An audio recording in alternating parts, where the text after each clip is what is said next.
Doctor কিন্তু আপনার খামারে আসবে না, আসবে না। আপনার খামারের পরিস্থিতি দেখবে না। আচ্ছা আপনি আচ্ছা। যা বলবেন সে অনুযায়ী আপনার মুরগি সুস্থ তো খামারি চাঙ্গা।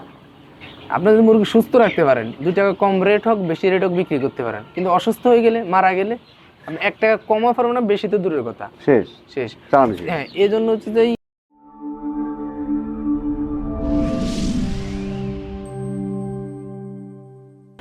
আসসালামু আলাইকুম, বিসমিল্লাহির রহমানির রহিম। প্রিয় দর্শক, আশা করি ভালো আছেন, সুস্থ আছেন, সুন্দর আছেন। আজকে আমরা ভিন্ন একটা ভিডিও তৈরি করতে যাচ্ছি। সেটা হলো, আপনারা যারা ফার্মি মুরগি নিয়ে ডিম উৎপাদন করতে চান, মাংস উৎপাদন করতে চান, এটুদের সাথে থাকেন। আমার সাথে আছে হাফেজ সাহেব। আসসালামু আলাইকুম। ওয়ালাইকুম আসসালাম। আসসালামু আলাইকুম। ভাইজান ভালো আছেন? আলহামদুলিল্লাহ। মাশাআল্লাহ। আপনার নতুন প্রজেক্টে আসলাম। জি আপনার নোয়াখালীতে প্রজেক্ট আছে একটা, জি আর এটা হলো ফেনী সদরে। জি দর্শক, ফেনী সদরে আসছি। একটু কষ্ট হয়েছে, কারণ সারাদিন টিপটা বৃষ্টি ছিল। কালকেও রাত্রে বোটিংয়ে ছিলাম, সকালে শুটিং চলতেছে। তো মার্শাল্লাহ, কি অবস্থা আপনার বলেন? আলহামদুলিল্লাহ, আল্লাহ তাআলা। ভালোই আছেন না? জি, তার মানে এইখানে কেন আসছেন, মানে এইখানে আসার উদ্দেশ্যটা কি? এখানে ছোটবেলা থেকে এখানে পড়াশোনা করছি, এই জন্য এদিকে। আর আচ্ছা ফ্যামিলি মেম্বাররা বেশিরভাগ এখানে থাকে, আচ্ছা আচ্ছা ওই আচ্ছা। হিসেবে এখানে। মার্শাল্লাহ। এটার বয়স কত? তাও 5 বছর। আর আপনার টোটাল খামার আসার বয়স কত? 7 বছর। 7 বছর। না, আমি জানি যে আপনি ইমাম সাহেব ছিলেন। আপনি আমরা সবাই জানি যে আসলে ইমাম সাহেব ছিল এক সময়। ইমামে 3,000 টাকা বেতন দিয়ে উনি কিন্তু খামার তৈরি করে আসতে 2টা প্রজেক্ট। মার্শাল্লাহ, এটা আসলে আমার মনে হয় হনেস্টি না হলে কখনোই এটা আসা সম্ভব না। খালি হনেস্টি হতে হবে না, পরিশ্রম হতে হবে, মনোযোগী হতে হবে। তার জন্য কিন্তু এখানে আসছে। এই যে আপনি 7 বছর বয়সে অভিজ্ঞতায়, আপনি 7 বছরে কখনো কি লস খাইছেন? প্রথম হয়েছে, প্রথম কিরকম? যখন বুঝতাম না তখন মুরগি রোগ আক্রান্ত হলে দেখা গেছে চিকিৎসা করতে পারতাম না। আচ্ছা আচ্ছা আচ্ছা এখন নিজের মুরগি নিজে দেখলেই বলতে পারে যে এখন এই মুরগি কি প্রয়োজন। আচ্ছা আচ্ছা আচ্ছা এটা আচ্ছা আচ্ছা। কিন্তু খামার সেক্টর টিকে থাকার মূল মন্ত্রের মধ্যে অন্যতম একটি। এটা সেটা হচ্ছে বাস্তব যে আমি কদিন ডাক্তার কাছে যাব? না, ডাক্তার কিন্তু আপনার খামারে আসবে না, আসবে না। আপনার খামারের পরিস্থিতি দেখবে না। আচ্ছা আপনি আচ্ছা। যা বলবেন সে অনুযায়ী আপনাকে ওষুধ দিবে। ওষুধ দিবে। আচ্ছা আচ্ছা আর আচ্ছা। আপনার মুরগি আপনি দেখতেছেন, আপনি লালন পালন করতেছেন, পরিস্থিতিটা আপনাকে বেশি কেয়ারফুল থাকতে হবে।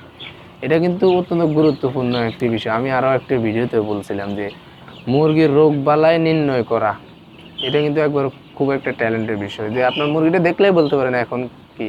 আপনার মুরগিটা যদি সুস্থ থাকে, একটা কথা আছে, মুরগি সুস্থ তো খামারি চাঙ্গা। আপনি যদি মুরগি সুস্থ রাখতে পারেন, 2 টাকা কম রেট হোক বেশি রেট হোক বিক্রি করতে পারেন, কিন্তু অসুস্থ হয়ে গেলে মারা গেলে আপনি 1 টাকা কমও পারবেন না, বেশি তো দূরের কথা, শেষ। শেষ। চালান শেষ। হ্যাঁ, এই জন্য হচ্ছে যে এই মুরগিটা সুস্থ রাখতে হলে সর্বপ্রথম যে বিষয়গুলো খেয়াল রাখতে হবে, এগুলো কিন্তু অত্যন্ত কমন বিষয়। যেমন? যেমন মুরগি বোর্ডিংকালীন সময় কোনোভাবে ঠান্ডা লাগা যাবে না। আপনার যদি কারেন্ট না থাকে জেনারেটরের ব্যবস্থা করতে হবে, তাপ দিতে হবে যে কোনোভাবে হোক, নিচের লিটারগুলো মোটা করে দিতে হবে, চারিদিকে পর্দা দিতে হবে ভালোভাবে, বৃষ্টি হইলে পর্দাগুলো তাড়াতাড়ি ফালাইতে হবে, শীতের সময় আলাদা যত্ন নিতে হবে, সূর্য ওঠার সাথে সাথে পর্দাগুলো খুলে দিতে হবে। নানান আরও কিছু মূলমন্ত্র আছে, তবে অন্যতম হচ্ছে মুরগিটা আপনি সুস্থ রাখতে হবে। তাহলে এই সেক্টর থেকে আপনি খুব সহজে লাভবান হতে পারবেন। তাহলে ফার্মিটার মেইন অসুস্থ হলো ঠান্ডা, হ্যাঁ। আর বেশি গরমও লাগা যাবে না। না না, মানে তাপমাত্রাটা কত ডিগ্রি রাখতে হবে? তাপমাত্রাটা 30-এর ভিতরে রাখতে পারলে না। বেটার। জি জি। আর কিচ্ছু হবে না। না না, অনেকে দেখা যায় যে প্রবাসী বা দেশে অনেকে আমাদের থেকে মুরগি নিয়ে ফার্মিংটা স্টার্ট করছে এবং লসের সম্মুখীন হয়েছে, এই ধরনের রেকর্ড আছে। তার কোনো কারণ নাই, শুধু মুরগি অসুস্থ হয়ে মারা গেছে। এটা ছাড়া অন্য কোনো সমস্যা নেই, মুরগি বিক্রি করতে পারে নাই, মুরগি এই সমস্যা, অন্য ধরনের কোনো নানান কোনো সমস্যা নেই। শুধু সমস্যা এটাই হয়েছে যে মুরগিগুলো অসুস্থ হয়ে মারা গেছে। কিন্তু আমরা তো 7 বছর 8 বছর মুরগি ফার্ম করছি, ইনশাআল্লাহ আলহামদুলিল্লাহ, আল্লাহ তাআলার দরবার শুকরিয়া, আমাদের মুরগি অসুস্থ হয় না। আচ্ছা, আবার কেউ কেউ বলে যে এই যে আপনার ফার্মের কিন্তু বসে আসছি আমরা, হ্যাঁ হ্যাঁ। কোনো গন্ধ আসছে কিন্তু না। না না, এটা কেন? আর ওদের অনেক অন্য খামার গিয়ে দেখি যে তারা একদম থাকাই যায় না, মাস্ক ছাড়া ঢোকাই যায় না। হ্যাঁ আছে, খামারের লিটারগুলো কিন্তু আপনার কিছুদিন পর পরিবর্তন করতে হবে। দ্বিতীয় কথা হচ্ছে সকাল বিকেল এগুলোকে দানার মতো গেড়ে দিতে হবে, লাড়াই ছাড়াই দিতে হবে, যেটা গ্যাসগুলো চলে যায়। অনেক সময় দেখা যায় খামার পদ্মগুলো সবসময় ফালা রাখে, এই জন্য হচ্ছে যে ভিতরে গ্যাস জমে যায়। আবার মুরগি দেখবেন চোখের ভিতরে ফক্স উঠে যায়, চোখ বন্ধ হয়ে যায়, মুরগিগুলো একটা সময় মারা যায়, দুর্বল হয়ে যায়। এই জন্য হচ্ছে যে এই বিষয়গুলো না না জানলে কিন্তু আপনার খামার সেক্টর লাভ করাটা খুব কঠিন। এখন আসলে যারা ডিম করবে জি বা মাংস করবে, জি। তারা আসলে কিভাবে শুরু করবে বা কত সময়ের মুরগি বাচ্চা নিয়ে শুরু করবে? ডিম এবং মাংস উৎপাদন করার ক্ষেত্রে যে বিষয়গুলো লক্ষ্য রাখতে হবে তার মধ্যে অন্যতম হচ্ছে যে যদি আপনি মাংস উৎপাদনের জন্য ফার্মে মুরগি লালন পালন করেন, সেখানে আপনি বেশি টাকা ইনকাম করতে পারবেন না বা লাভবান হতে পারবেন না। আচ্ছা, কারণ এই মুরগিগুলো সাধারণত ডিমের জন্য প্রস্তুত করা হয়। অন্যান্য মুরগি বাজারে যেরকম 2 মাস বয়সে সাধারণত 1 কেজি ওয়েট হয়ে যায়, এই মুরগি কিন্তু 2 মাসে 1 কেজি আপনার ওয়েট দিবে না বা হবেও না, আর ওইটা ওই জাত না, যার কারণে মাংস উৎপাদন করে ফার্মে মুরগি থেকে খুব কম লাভ করা যায়।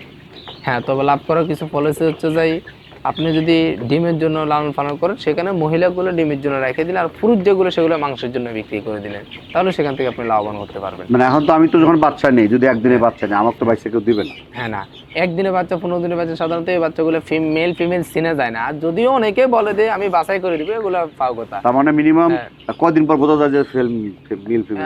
প্রায় 40 ডে, মিনিমাম 40 দিন, 40 দিন বা 30 দিন পর বোঝা যায়। হ্যাঁ 30 দিন প্লাস হওয়া লাগে। তার মানে আপনি যদি একদিনে বাচ্চা নিয়ে থাকেন তাহলে তো আপনি মোরগ নিতে হবে, জি আর মোরগ নিতে হলে তো সেটা বিক্রি করতেই হবে। জি অবশ্যই। সেই ক্ষেত্রে আসলে 45 দিন পর্যন্ত আমি মোরগ বাসা আগ পর্যন্ত খাবার খাদ্য কি দিতে হবে?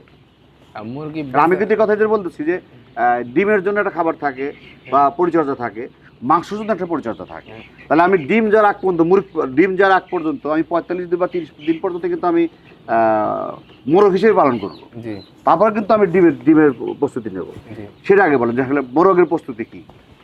মোরগের প্রস্তুতি আর পুরুষ আর মানে 45 দিনের মতো প্রস্তুতি। পুরুষ আর মহিলার প্রস্তুতি ডিম এবং মাংস এইভাবে উৎপাদন করতে হবে যে যখন পুরুষগুলো সেনা যাবে ওগুলা কিন্তু আলাদা করতে হবে। রাইট। আলাদা করার পরে এগুলাকে কিন্তু একটু উন্নত মানের খাবার খাওয়াতে হবে। ডিমের মুরগি কিন্তু আবার 30 দিন পর আলাদা হয়ে যাবে। হ্যাঁ 30-35 দিন বা যতদিন লাগে আর কি, হ্যাঁ, সেনা যেতে যতদিন লাগে সেনা গেলে। তো আপনার মোরগগুলো অর্থাৎ পুরুষগুলো কিন্তু উন্নত মানের কিছু খাবার দিতে হবে। যেমন মাংসের জন্য বাজারে কিছু আলাদা ফিট আছে এবং কিছু ভিটামিন আছে, ক্যালসিয়াম আছে, ওগুলো খাওয়ালে দেখা যাচ্ছে পুরুষগুলো একটু তাড়াতাড়ি মোটা হয়ে যাবে। তো মহিলাগুলো তা খাওয়ানো যাবে না। তাহলে ডিমের জন্য আস্তে আস্তে নিয়মতান্ত্রিক মেপে মেপে খাবার দিতে হবে। সেগুলো একটু বলেন, খাবারগুলো একটু বলেন। দেখা গেছে যে ডিমের মুরগির জন্য আপনার লেয়ার গোয়ার ফিট, যেটা 2 মাস পর থেকে ব্যবহার করা হয়। আবার অনেকে সোনালী গোয়ার ফিটটাও ব্যবহার করে, যে যেটা ভালো মনে করে। তো দুইটাই ব্যবহার করা যায়, সাধারণত লেয়ার গোয়ার ফিটটাই ভালো। কিন্তু মাংসের জন্য লেয়ার গোয়ার ফিট কখনোই ভালো না, এটা কিন্তু ওয়েট আসবে খুব ধীরে ধীরে। তখন কি খাবার দিতে হবে? মোরগ যেগুলো সেগুলো কিন্তু আপনার ব্রয়লার গোয়ার খাওয়াবেন, তাহলে কিন্তু দ্রুত ওয়েট আসবে। তাহলে ওটা আপনার মাংসের জন্য 2 মাসে প্রায় 900 গ্রাম বা 800 গ্রাম এরকম হয়ে যাবে, তখন আপনি বাজারজাত করতে পারেন এটা সহজে। ডিমের জন্য আমি তা কিভাবে প্রস্তুত করবো বলেন? ডিমের জন্য প্রস্তুত করার ক্ষেত্রে লক্ষ্য রাখতে হবে মাংসের জন্য সাধারণত ভ্যাকসিন আপনি দিচ্ছেন বা না দিচ্ছেন সেটা বিষয় না, যেহেতু আপনি এগুলা মুরগিগুলো একসময় বাজারজাত করে দিবেন, ওগুলো তারা আর ফালবে না, ওরা খেয়ে ফেলবে, জবাই করে ফেলবে, দোকানে বিক্রি করে দিলেন বা যেখানে যাক, এটা মাংসের জন্য প্রস্তুত করা এটা। আর যখন ডিমের জন্য প্রস্তুত করবে, এটা কেউ নিল আপনার থেকে সেও ফালবে আর আপনিও ডিমের জন্য ফালবে। তো ওইভাবে তাকে গড়ে তুলতে হবে। যেমন গুরুত্বপূর্ণ বিষয় হচ্ছে যে প্রতি 2 মাস পর পর এই মুরগিকে একটা রানের মাংস ইনজেকশন পুশ করতে হবে। এটা কিন্তু ডিমের জন্য অত্যন্ত গুরুত্বপূর্ণ ভ্যাকসিন, আর ভ্যাকসিনটার নাম হচ্ছে RDB ভ্যাকসিন। এটা আপনারা উপজেলা পানি সম্পদ অফিসে গেলে পেয়ে যাবেন। আর হচ্ছে যে এই মুরগিগুলোর সাধারণত কয়েকটি রোগ আসে, এই রোগগুলো আপনাকে নিয়ন্ত্রণ করতে হবে। আর মুরগি প্রতি 50 দিন 45 দিন পর পর কৃমিনাশক ওষুধ খাওয়াতে হবে। অনেকে মুরগি খামার করেন, পুরানো অনেক এমনও খামারি আছে যে কৃমি ওষুধ খাওয়ায় না মুরগিকে। আপনি কিন্তু মুরগিকে যদি সঠিক নিয়মে কৃমি মুক্ত না করেন, তাহলে দেখা গেছে নির্দিষ্ট সময় মুরগি কিন্তু ডিমে আসবে না। অনেকে আপনার কাছে ফোন দেয়, আমার কাছে ফোন দিয়ে বলবো যে ভাই আমার বয়স অমুক জায়গাতে নিয়েছি, মুরগির বয়স 6 মাস হয়ে গেছে, 7 মাস হয়ে গেছে, কিন্তু এখনো ডিম দিচ্ছে না। এর অন্যতম কারণ হচ্ছে মুরগি আপনি কৃমি মুক্ত করেন নাই। এই জন্য প্রতি 40 থেকে 45 দিন পর পর মুরগিকে কৃমি মুক্ত করতে হবে। আচ্ছা, আমি একটা কথা বলছি যে কিছু অসুখ বিসুখ হয়, সেটা প্রতিকার করতে হবে বলে। অসুখ বিসুখ ঠান্ডা থেকে মুক্ত করতে হবে। হ্যাঁ, আর হচ্ছে তাই প্রতি 2 মাস পর পর RDB ভ্যাকসিন দিতে হবে। আর মুরগিগুলো যদি দেখা যাচ্ছে এই হালকা জিমাই ডক্সিবেট ওষুধটা খাওয়াতে পারেন, বা অতিরিক্ত জিমাইলে কিউটিলাস ওষুধটা খাওয়াতে পারেন। অথবা জিমাই কেন? হ্যাঁ, সাধারণত মুরগি ঠান্ডা লাগলে জিমাই, এবং ঠান্ডাটাই মেইন অসুখ। হ্যাঁ, ঠান্ডা কিন্তু দুই ভাবে লাগতে পারে। আচ্ছা, ওভার হিট দিলেও কিন্তু ঠান্ডা লেগে যেতে পারে, অতিরিক্ত গরমে, আবার অতিরিক্ত ঠান্ডায় ঠান্ডা লাগতে পারে, এটা স্বাভাবিক বিষয়। এই যে দুইটাই তাপমাত্রাটা মেনটেন করতে হবে, পুরো খামারটা তাপমাত্রা মেনটেন করতে হবে। জি। আচ্ছা, ডিমের জন্য কি যেমন অনেকে বলে ডিম 75% আছে, অনেকে বলে ডিম 80% আসে, আবার কি বলে ভাই আমি অমুক জায়গা থেকে বাচ্চা নিয়ে আসছি আবার ডিমই আসতেছে না। এটা আসলে ডিম আসার জন্য আসলে কি করা যাবে ভালো ডিম আসতে হলে? ভালো ডিম Percentage আসতে হ্যাঁ, হবে। ভালো পার্সেন্টেজ সাধারণত মিশরি ফার্মে মুরগি 80-85% এরকম 75 থেকে 85 এরকম লেভেলের ডিমে আসে, এর বেশি আসে না। আর এর কম যদি আসে এটা আপনার ব্যর্থতা, কারণ আপনি যদি সঠিক নিয়ম মুরগি লালন পালন না করতে পারেন তাহলে কমে আসবে। যেমন আমি একটু কথা বললাম যে মুরগিকে ডিমের সময় আলাদা খাবার দিতে হবে। আপনি যেটাকে মাংসের জন্য খাবার দিন ওটা কিন্তু ডিমের সময় খাওয়ালে কিন্তু মুরগি ডিম দিবে না, কিন্তু খাবার প্রায় সেমই, কিন্তু ওই মুরগি ডিমের ওই খাবার ডিমের খাবার না, ডিমের খাবার আলাদা, এবং ডিমের সময় কিছু আলাদা ভিটামিন, ক্যালসিয়াম এই যত্নগুলো নিতে হবে, তাহলে মুরগিগুলো বেশি ডিম দিবে। আচ্ছা, এখন ডিম বেশি দিল, এখন আপনি কোনটা পরামর্শ দেন যে আসলে আমি 45 দিন নিয়ে করব, না 25 দিন নিয়ে করব, না 15 দিন নিয়ে করব, না 1 মাসের দিনে করব, কোনটা ভালো মনে করেন ডিমের জন্য? ডিমের জন্য আপনি বাচ্চা কালেকশন করতে চাইলে হচ্ছে যে আপনার যদি একটু ইনভেস্টটা বেশি থাকে হ্যাঁ, তাহলে আপনি একটু বড় বাচ্চা দিয়ে শুরু করাটা ভালো। বড় বাচ্চা বলতে 1 মাস 1.5 মাস এরকম বয়স, মানে যখন বোঝা যায় যেটা মোরগ না মুরগি। জি, আচ্ছা এরকম। আচ্ছা, আমি ধরেন মুরগি দিয়ে শুরু করলাম, জি, আমি 30 দিনের মুরগি দিয়ে, যখন ধরেন 30 দিনের মধ্যে বোঝা যায়, মোটামুটি মোটামুটি 30 দিনের মধ্যে বোঝা যায় এটা মুরগি। আমার 30 দিনের একটা বাচ্চার দাম কত? 30 দিনে সাধারণত আমরা 25 থেকে 30 দিন বয়সে হ্যাঁ। এরকমই বিক্রি করি 130 টাকা 40 টাকা। আচ্ছা, তার মানে আমার 1000 বাচ্চা লাগতেছে কত টাকা? আর 1000 বাচ্চা 1,30,000 টাকার মতো। 1,30,000 টাকার বাচ্চা। জি, এখন ওর তো ডিম দিবে যা আপনার 4.5 মাসে পরে, জি, তো আমরা আপনার কাছে 1 মাস, জি, আপনার কাছে 1 মাস, 1 মাস। আরো লাগবে কিন্তু 3 মাস, 3.5 মাস, তা আরো 4 মাসের মতো লাগে, 4 মাস, 5 মাস। আচ্ছা 4 মাস দিলাম, তাহলে 4 মাসে খাদ্য খাবে কত? 1000। সাধারণত এই 100 মুরগিতে আমরা ডিম উৎপাদন পর্যন্ত প্রায় 500 টাকার মতো খরচ হয়। তাহলে আমরা দেখা যায় যে প্রতিটা মুরগির পিছনে 500 টাকা হলে ডিম উৎপাদন করতে গেলে বাচ্চা কেনা সহ হ্যাঁ বাচ্চা কেনা সহ 500 টাকা খরচ হয়। 500 টাকা খরচ হয় ডিম উৎপাদন, অর্থাৎ আচ্ছা আচ্ছা আচ্ছা। 4.5 মাস কিংবা 5 মাস লালন পালন করতে গেলে। তো পরবর্তীতে আপনার 1000 মুরগি লালন পালন অথবা 100 মুরগি যদি কেউ লালন তাহলে পালন 500 টাকা খরচ হলো হ্যাঁ, প্রতি, 500 টাকা। তার মানে হ্যাঁ। 500 টাকা 1000-এ 500 মুরগিতে 1000 মুরগিতে 1000 মুরগিতে আমার 5 লাখ টাকা খরচ হবে। 5 লাখ টাকা খরচ হ্যাঁ, এটা ডিমের জন্য। ডিম পাড়া পর্যন্ত। হ্যাঁ, ডিমের জন্য আপনাকে বেশি খরচ করতে হবে। আচ্ছা, আমি 5 লাখ টাকা খরচ করলাম ডিমের জন্য, মাশাআল্লাহ। আমার এই 1000 মুরগির ডিমের জন্য জায়গা লাগবে কতটুকু? 1500 স্কয়ার ফিট হলো মোটামুটি। 1500 স্কয়ার ফিট হবে। এই 15 স্কয়ার ফিট হলে আছে। এখন দর্শক, খামার কিন্তু আলাদা, স্ট্রাকচার কিন্তু আপনি মতো করে নেবেন, যত খরচ কম করতে পারেন তত আপনার লাভ। এখন ওই মুরগি তো, এই ফার্মে তো মুরগি ডিম দেয় শুনছি 12 মাস দেয়, একটা না। আপনি আসলে কয় মাস পাইছেন? এ সাধারণত এরকমই মুরগি 12 মাসই। 17-18 মাস বয়স যখন হয় তখন কিন্তু মুরগির ডিমের পার্সেন্টেজটা কমে আসে। আচ্ছা আচ্ছা। তখন খাবারের সাথে আর ডিমের পয়সার সাথে আপনার মিলবে না, এরপর থেকে আমরা ওগুলো মাংস হিসেবে বাজারে তাহলে sell করি। কদিন পর আসলে আপনি সাজেশন দেন যে কদিন পর ডিম পালা? আপনি সাধারণত 15-16 মাস এগুলো থেকে ডিম নিতে পারেন। 15 মাস হ্যাঁ, বা 12 মাস, 1 বছরই ভালো। এরকম। 1 বছরই ভালো থাকে মনে হয়।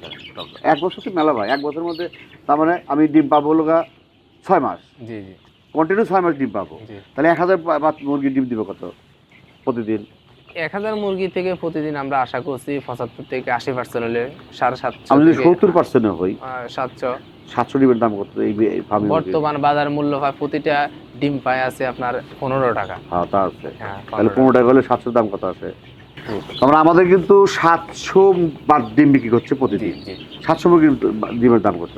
তাও বাজারে 15 টাকা করে হলে 10,500 টাকা। 10,500। 10,000 আর এটা প্রতিদিন খাবার খাবে কত? 1000 মুরগি। পায় 7,000 টাকার মতো। তার মানে 3 মাস 3,500 টাকা লাভ থাকবে জি। প্রতিদিন। আর পার ডে 3,500 থাকবে না, এখানে আপনার আনুষঙ্গিক আরো খরচ আছে, লেবার খরচ, কারেন্ট বিল, বা আনুষঙ্গিক লিটার খরচ, মুরগির রোগ বালাই ওষুধ, এগুলো আনুষঙ্গিক আরো আমার 2,000 টাকা লাভ আছে। প্রতিদিন 2,000 প্লাস লাভ থাকবে ইনশাল্লাহ। আচ্ছা, তার মানে মাসে 60,000 টাকা লাভ করা সম্ভব। আপনি যদি 1000 মুরগি লালন পালন করেন সেক্ষেত্রে পুঁজি কিন্তু কম না। পুঁজি লাগবে। আপনার 5 লাখ টাকা খরচ, হ্যাঁ। প্লাস সেট আছে, জি, জি, একটা লোক আছে, জি। তো কঠিন ব্যবসা আসলে। আসলে ব্যবসাটা যে যত সহজে বলে অত সহজ না। আর আপনাকে নিয়ম নীতি বা পলিসি গুলো যদি সততা রেখে যদি আপনি ব্যবসা করতে পারেন, আপনি একটা সময় লাভবান হতে পারবেন, সবসময় লস যাবে না। এটাই আমার বাস্তব পরিস্থিতি কথা। এরকম গেছে। এটাই বাস্তব কথা। জি, আমরা সততা রেখে গেছি, এমন কোনো এই সময় গেছে যে আমরা 1 মাসে আমি কোনো মুরগি বিক্রি করি নাই, মোটামুটি চলছে, আল্লাহ চালাইছে। এমন সময় গেছে 1 মাসের বিক্রি 2 মাসের বিক্রি 1 মাসে করছে। এটা হচ্ছে যে সততার উপর থাকলে আল্লাহ তাআলা আপনাকে নিরাশ করবে না। উদ্যোক্তার পরিষেবা কি পরামর্শ থাকবে এই মুরগি পালন ব্যাপারে? উদ্যোক্তাদের জন্য পরামর্শ থাকবে হচ্ছে যে আপনি যেখান থেকে বাচ্চা কালেক্ট করেন অভিজ্ঞ খামারি দেখে বাচ্চা কালেক্ট করবেন, এটা হচ্ছে যে প্রথম কথা। আপনি যেখান থেকে নিতে পারেন, কোনো সমস্যা নাই, আমার থেকে হোক, বাংলাদেশের যে অঞ্চল থেকে হোক। কারণ আমি সবাইকে সার্ভিস দিতে পারবো না, আমি একা মানুষ, আমার কাছে অনেকে ফোন দেয়, কিন্তু আমি সবার ফোনও রিসিভ করতে পারি না, ওরকম সময় হয় না। যেখান থেকে নেন সুস্থ সবল এ গ্রেডের বাচ্চাটা সংগ্রহ করবেন। আর সর্বপ্রথম একটা বিষয় লক্ষ্য রাখবেন, আপনি চেষ্টা করবেন যে খামারটা দেখে বাচ্চাটা নেওয়ার জন্য। আর যারা হচ্ছে না আমাদের কাছে আসতে পারেন, আমরা কিন্তু বাড়িতে একবার আপনার খামারে বাচ্চা দিয়ে আসতে পারো, আমাদের নিজস্ব পরিবহন দিয়ে, কোনো অসুবিধা নেই। যারা প্রবাস আছেন তারা আমার থেকে বাচ্চা নিতে পারে। আর আরেকটা পরামর্শ থাকবে উদ্যোক্তাদের জন্য, যারা হচ্ছে যে এই মুরগি লালন পালন করেন, রোগবালাই সম্পর্কে জানেন না, উপজেলা প্রাণী সম্পদ অফিসে যাবেন, আমাদের ফার্মে আসবেন, 1 দিন 2 দিন সময় দিবেন, ফোনে যোগাযোগ রাখবেন, রোগবালাই সম্পর্কে জানেন, তারপরে খামারটা স্টার্ট করেন। রোগবালাই সম্পর্কে না জেনে খামারটা যদি স্টার্ট করেন, সেক্ষেত্রে আপনি লাভবান হওয়াটা খুব কঠিন। দর্শক কিন্তু ভালো কথা বলতে দেখেন, আপনারা আমরা যেটাই করি না কেন, আপনি হাঁস করেন, মুরগি করেন, তাই করেন না কেন ভাই, আপনাকে অভিজ্ঞতা অর্জন করতে হবে। আর অভিজ্ঞতা অর্জন করতে সবচেয়ে বেটার উনি বলছে পানি সম্পদ অফিসে যাবেন। যেহেতু আমাদের বাংলাদেশে অনেক ট্রেনিং সেন্টার আছে, হয়তো 1 মাস বা 1.5 মাস সরকারি পর্যায়ে, বেসরকারি পর্যায়ে, কোম্পানি পর্যায়ে কিন্তু ট্রেনিংগুলো করা, অথবা একটা খামারে আপনারা বেশি না ভাই 1 মাস ট্রেনিং করেন, মানে কর্মচারী হিসেবে থাকেন যে ভাই আমি আপনার এখানে থাকবো, সেটা খাইয়ে দিবেন, ঘুম পারবো আপনার এখানে, আর আবার আমি ফার্মে কাজ করবো। আপনি যদি 1 মাস কাজ করেন, আপনার লস খাওয়ার কোনো সম্ভাবনাই নাই। তো ঠিক আছে ভাই, সময় দিচ্ছেন, ভালো থাকেন, আসসালামু আলাইকুম। ওয়ালাইকুম আসসালাম।